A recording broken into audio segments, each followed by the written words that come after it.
see and look at themselves as Onitsha focused or based because they can leverage the globe, the global talent. That's basically what you're saying, right?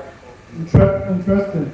How did the global platforms like TechCrunch, and the Stanford Center, how did those platforms play a role in what Foris Lab has become today? And if there are other platforms that have also played any major roles, can you share? Um, yeah, I'd say what we won, the first competition we won was the Stanford Center on the Citizen Challenge, which gave us about $10,000 to start building. And yes, that gave us, when a founder has money, I would say like 50% of the problems are solved because then every other things are things that they can now begin to like look out for. So having the $10,000 at hand at the point really helped us a lot. But outside of that, I think that one thing we learned from those opportunities, TechCrunch, Stanford Center on Longevity, was a very strong validation for what we are building. We got to understand that people believe in what we are building, people understood the problems that we are solving. And another thing for us was that we learned a lot through those processes because for me as a founder, when I noticed that when I'm writing an application for opportunities, like when we are writing the application for TechCrunch, that may be the most rigorous application I've ever filled out in my entire life. Like we were asking very deep questions about our product, about the business, about ourselves. But one thing I've learned about the process is when I'm writing applications, it forces me to think more deeply about the business. To really begin to consider the parts of the business I was never considering in the first place.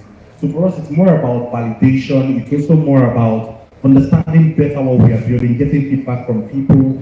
And outside of that, it also like gave us, when you go on Google right now, like one day I was just reading about Foris Labs on Google and I was amazed because like we have about 4 pages on Google News and stuff.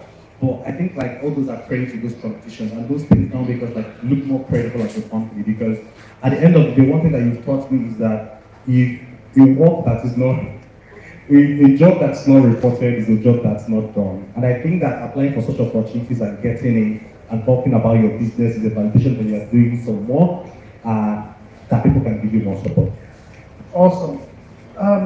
What's the biggest, what would you say is the biggest lesson you've learned as a founder to date?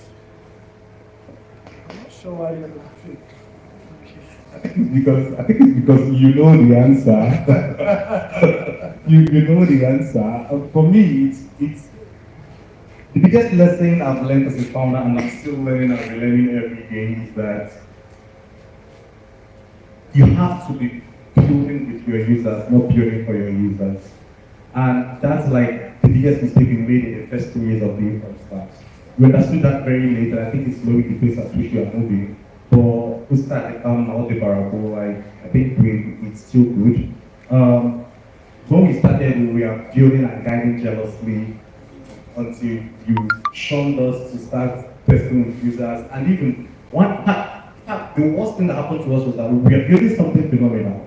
We knew that the product was great, but we were still having like this restraint on charging customers. And for me, the biggest lessons I've learned today is that you're giving people a freemium product. You can allow people to use something for free, your product for free, as a means of testing.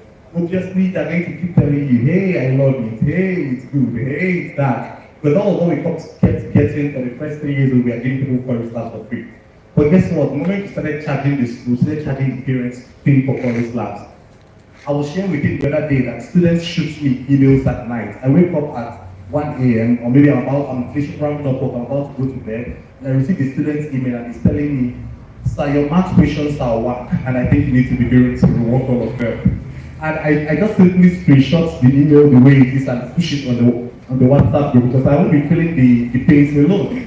And yeah, I think it's when you begin to charge, don't just give them to use, charge them to use it.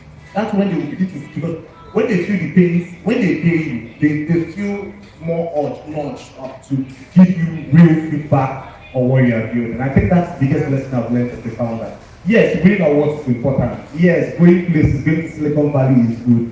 But all those things are the shiny parts. Outside of the shiny parts, there's the real business that we need to focus on. And the only way we can focus on that is by charging our customers to use our product. Interesting. The only way we can focus on that is by charging our customers.